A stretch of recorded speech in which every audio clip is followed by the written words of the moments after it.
Baik teman-teman, kembali lagi dalam video kali ini ya, kita akan membahas bagaimana proses Al-Quran itu turun.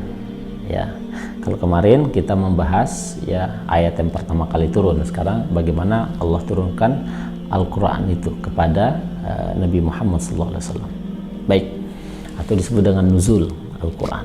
Ya, nuzul maknanya yaitu dari atas ke bawah. Ya, disebut dengan nuzul dari atas ke bawah.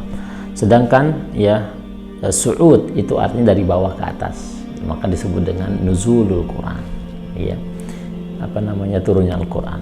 Baik teman-teman, ternyata ada sebuah hadis yang menerangkan bahwa nuzulul Quran ini dibagi dengan dua fase. Fase yang pertama, Quran itu diturunkan dari Lauhul Mahfuz ke Baitul Izzah. Baitul Izzah itu adalah tempat yang terdekat dari ya langit dunia, atau juga disebut dengan mawaqi'un nujum, teman-teman. Ya, tempat terbitnya bintang, ya, atau disebut dengan ya sama'ud dunia, langit dunia. Nah, dari Lauhul Mahfuz ke Baitul Izzah atau juga disebut dengan mawaqi'un nujum atau juga disebut dengan sama'ud dunia itu 30 juz, teman-teman. Kapan ini diturunkan? Ya, sesuai dengan Al-Quran, Syahrul Ramadan alladzi unzila fihil Quran. Ini dalilnya.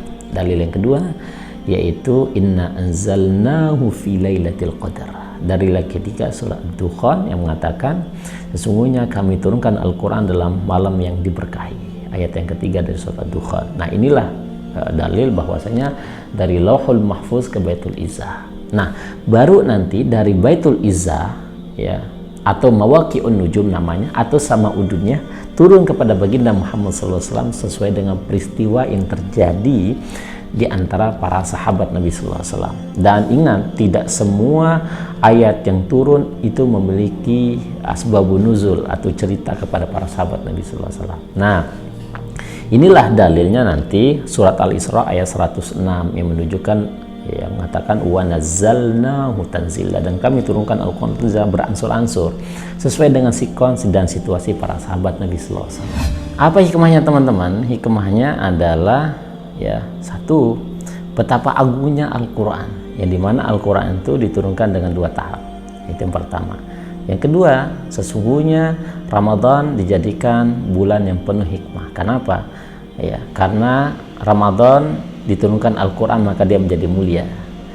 Malaikat Jibril ya, pembawa wahyu, maka menjadi malaikat yang paling mulia. Nabi Muhammad diturunkan wahyu kepadanya menjadi nabi yang paling mulia. Dan Al-Quran itu turun kepada umat Nabi Muhammad, dan umat Nabi Muhammad menjadi orang yang paling mulia.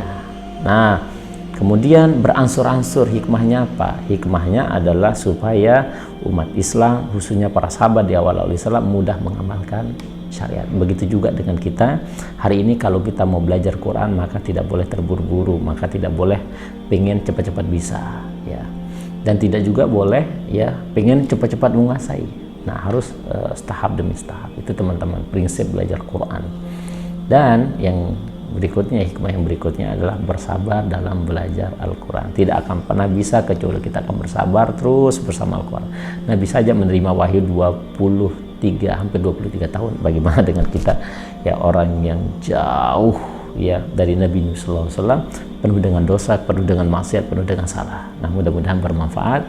Saya doakan teman-teman menjadi bagian daripada Ahlul Quran. Assalamualaikum warahmatullahi wabarakatuh.